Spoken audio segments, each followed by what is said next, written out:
The nation's unemployment rate stands at 10% following the conclusion of a recession which began in December 2007 and apparently ended late last year. However, unemployment in many geographic areas, including California, is higher than the national average, leading to a further erosion of real estate fundamentals.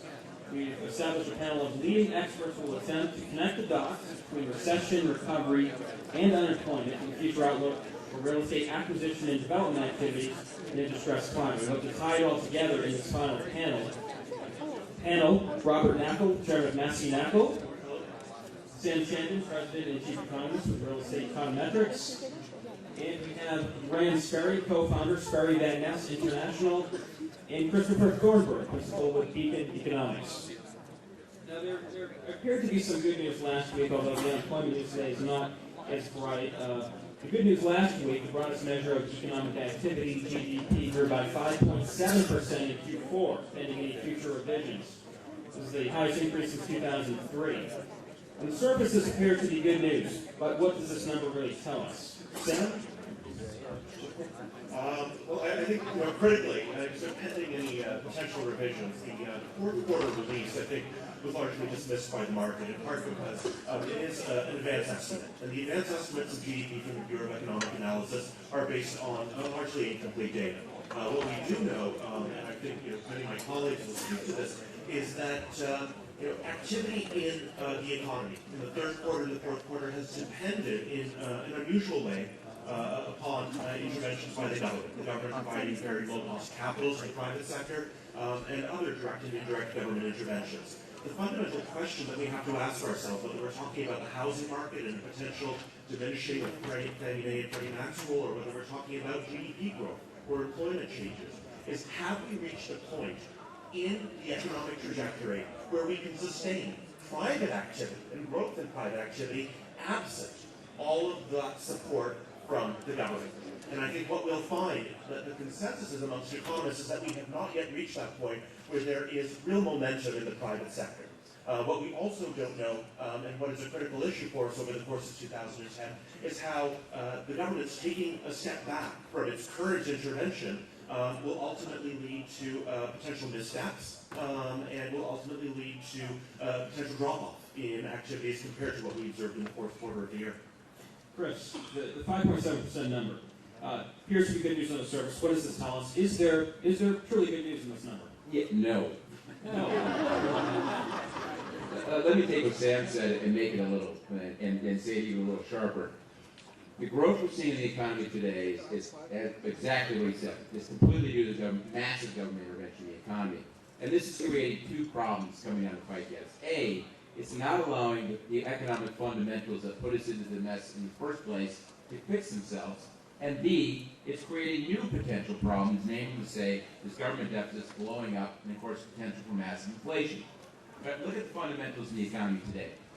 The consumer, are they back into shape today? The answer is absolutely not. You've seen saving rates go up over the course of the last year. It looks like that's good news. The problem is that's not due to the fact that people are spending less. In fact, in the fourth quarter of last year, people used a record amount of their income on current consumption. All the increase in savings you're seeing is due to the decline in taxes. In the fourth quarter of last year, you saw a record low tax rate being paid by Americans, which is why we're seeing this massive government deficit. It's pretty clear that at some point in time in 2010, the Fed's going to back off. The fiscal stimulus is going to have to be backed off. And at that point in time, you're going to see these problems reemerge. You're going to see the problems in the banks, the problems with the consumer. You're going to see these things come to the surface again. And frankly, there's a very high possibility of some sort of double dip. It's not a pretty picture out there by any stretch of the imagination. Sam, your thoughts on that, a double dip possibility? I think the baseline expectation is that we'll observe modest growth in the economy in 2010. But I, again, agree with Chris that it behooves us all as commercial real estate professionals to prepare for the possibility that the economy might fall into a period of contraction again. And that could happen for any of a number of reasons. It could be because we observe inflationary pressures that motivates an increase in interest rates by the Federal Reserve. It could be because we make errors on a policy level in terms of how it is that we choose to restructure Fannie Mae and Freddie Mac. in September 2008, 2010 seemed very far in the future. And so under the conservatorship of the GSEs, the initial plan was that by 2010, we'd start to reduce their role.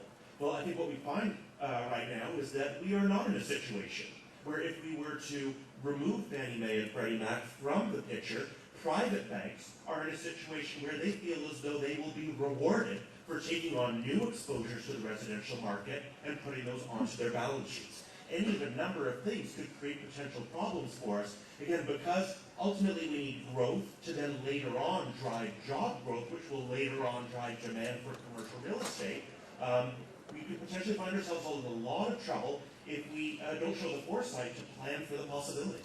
And Sam, just to add on to what you said, I think when we talk about the possibility of a double dip in the recession, one of the things that no one's really talking about that I've written quite a bit about is what's going to happen to commercial real estate when the Fed exits the market.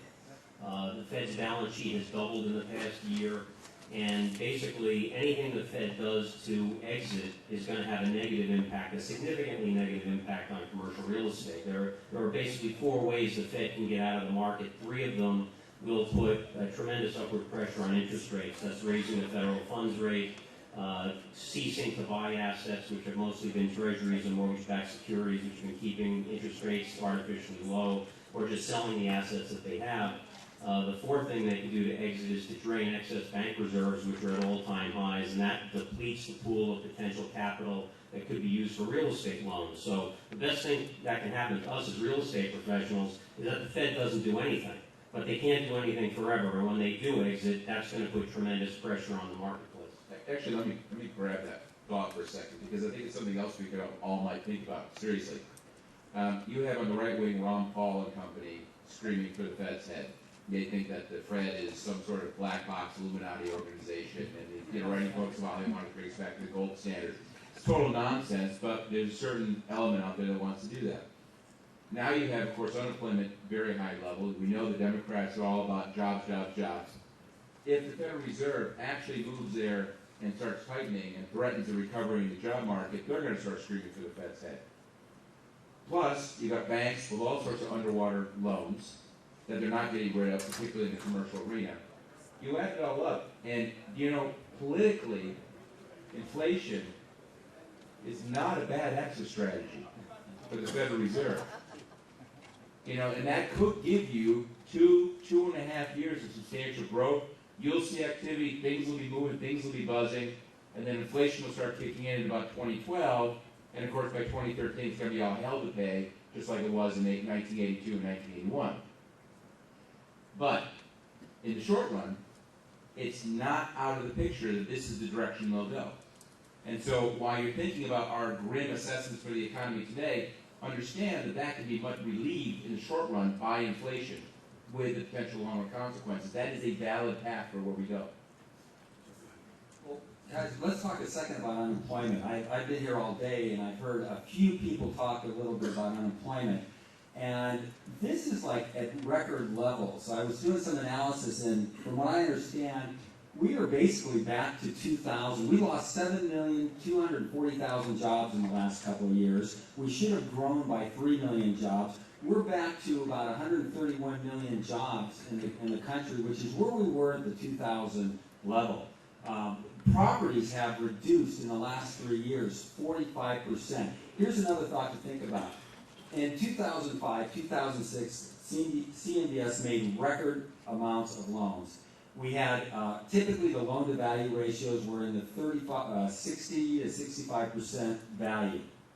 If you look at where we are today, if across the board loans have dropped 45% in value, not loans, properties, how much equity nationally across the board do we have in loans that have been made from 2005 basically to 2007?